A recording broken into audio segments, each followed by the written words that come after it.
Vakansietyd, tyd om te rus, of is dit?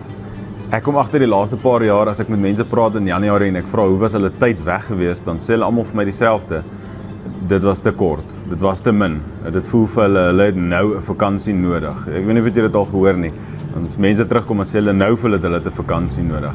En ek kom agter ons jaar word so beplan rondom hierdie groot vakansies van ons lewens. En dit vereis eintlik maar dat ons baie tyd en energie spandeer aan dinge wat ons moet doen. Dis vol skedules en dinge is uit en deur beplan en ons moet by 'n sekere hoeveelheid mense uitkom. Dat dit voel soms vir my ons rus nie. Ons rus nie werklik uit nie.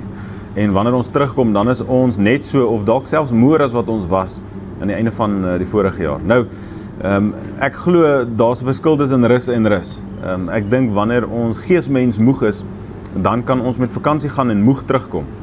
Wanneer ons geesmens moeg is, kan ons 10 ure slaap in 'n aand, maar ons kan moeg opstaan. En ek glo die rede daarvoor is, daar is 'n verskil tussen 'n wêreldse rus en die rus wat van die Here afkom. Maar vir my en vir jou as gelowiges, offer Christus sy rus. Hy sê byvoorbeeld in Matteus 11, sê hy, kom na my toe, almal wat moeg en belaai is, en ek sal julle rus gee. Nou die rus wat hy ons offer is 'n rus wat anders is as die van die wêreld. Dit is nie 'n rus waar ek 'n bietjie slaap of 'n bietjie weggaan en terugkom en ek is uitgerus nie. Dis 'n rus waar Christus sê, te midde van alles kan hy vir ons 'n rus gee, en ek wil sê saam met dit, daai rus wat ons in hom het, dat ons 'n geestesrus het. Met ander woorde, dat ons dadelik beter voel. En dalk het jy dit al beleef, dat dinge om jou chaos is, en dit is moeilik en is besig, maar jy beleef dat jy rustig is. Dalk ken jy so iemand wat, jy beleef net, hulle het hierdie rus en vrede, te midde van regtig die mekaar, en ek wil sê stormagtige tye.